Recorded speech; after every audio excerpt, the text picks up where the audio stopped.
Hi, my name's Jonathan Hicks. I'm back at the Dice Cup, and this evening I'm joined by Steve. David. And we've just finished playing Dinosaur Island, which, as you might imagine, is effectively Jurassic Park, the board game, but without the IP. And you kind of spend your turn trying to build up a park full of dinosaurs like this in an effort to get prestige and money to further improve your park. But the game is split into several phases. So to start with, you're trying to acquire dinosaur DNA, effectively. All these dice get rolled, and you have these scientists, which are like worker placement. So you could put one here to get what it says in the dice. That would get me 2 of the pink DNA. You have a cold storage area for storing the different kinds of basic and advanced DNA. So if I went there, I could increase this by 2. So you're using that to increase the dinosaurs, but there's a limit. You only have a certain amount of room in your cold storage. You can't go above the black cubes. But if you place one of your workers here, you can increase your cold storage limits by an appropriate amount. Sticking one of your workers on one of these spots lets you get a dinosaur recipe.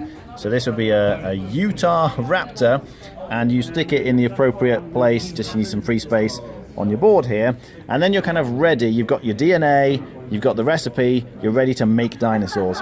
But the next phase you move on to, you're kind of buying various upgrades for your park. So you can get rides and attractions and things like these ones. The gift shop here. These look like they're selling dinosaur themed hot dogs, but you kind of pay a certain amount of money, and again you put those in your park and visitors can go there.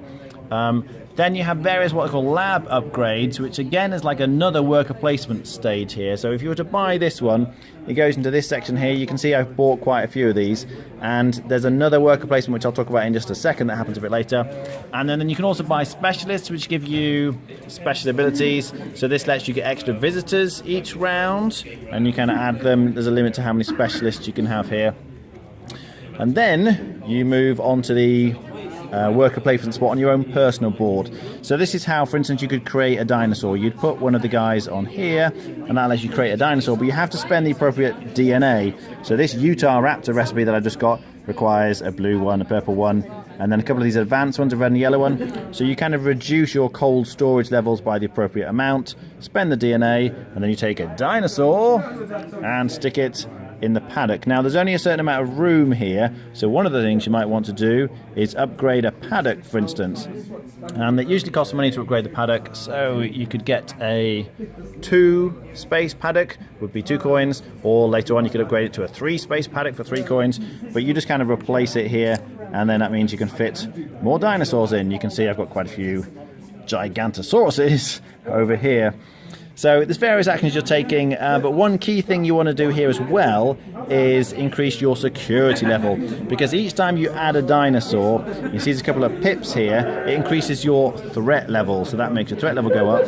And when the visitors come into your park to see all the dinosaurs, if your threat level is above the level of your security, then the dinosaurs escape and they kind of run around eating people. So you're trying to make sure your security level gets up to at least the level of your threat. And there are various ways you can sort of pay, again, money to increase the amount of security you've got. So you place all your workers, you get more dinosaurs, increase your security level, etc. And then all the visitors come. And there's a nice little mechanic here where you're drawing visitors out of a bag. So David's got the bag here. David, could you just draw a couple of visitors for us? And when he draws them, some of them are going to be yellow and some of them are going to be pink. Now the pink ones are hooligans, which are bad. They arrive and they all kind of line up at the gate here, and then all the hooligans sneak in without paying. So you're getting money for each paying customer, if you like, that goes in, but the hooligans don't pay anything. And they occupy spaces on your board, which is a real pain. Essentially, you're getting 1 victory point for each one of these guys you manage to place here. But again, you're not going to get any victory points for the hooligans. And then if the dinosaurs escape, they're going to eat some of your people. So it might eat these 2 people here, for instance, if my security level's not high enough. And then that means I'm not going to get the victory points for these people. And the hooligans, once again, never get eaten. So they're really annoying, these hooligans. And some of the special abilities, I think I had something that lets me put some hooligans back in the bag after you draw them, which is very nice. So you keep doing that. There's a victory point tracker up here. So you're getting victory points each round, depending on where the people go. At the end of each round, they all kind of go home and you reset and do the whole thing again. But there are also some objectives that you're aiming for. So for instance, the first person to get 12 dinosaurs in their park was going to score 8 at the end of the game, get an excitement level of 20. The bigger the dinosaurs you have, the more your excitement goes up, and that lets you draw more visitors each round.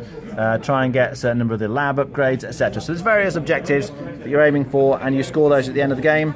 So there's points throughout, but you're also getting quite a lot of points. You see I'm getting 7 points here for each Gigantosaurus I had. So you get points for dinosaurs at the end, points for any rides or attractions that you managed to build, points for the objectives, and most points wins. What do we think?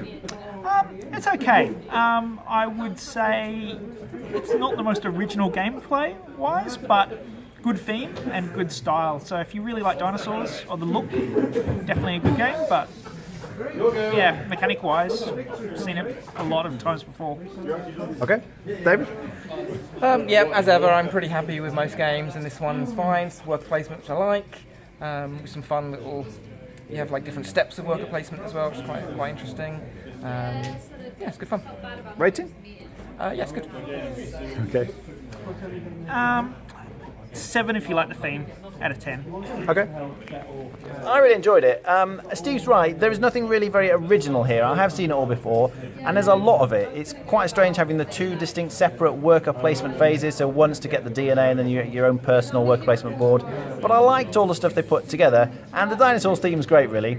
I wasn't very keen on the artwork, I have to admit. I really don't like the artwork, but I mean, that's going to be a personal thing. You either like it or you don't like it. But in terms of the gameplay, I was fully engaged all the way through. There's a nice variation with the objectives. Different ones can come out each game you play, and you can pick different ones to give you a short game, medium or long game, so that's nice as well.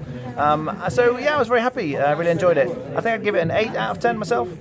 Alright, thanks for watching. That was Dinosaur Island.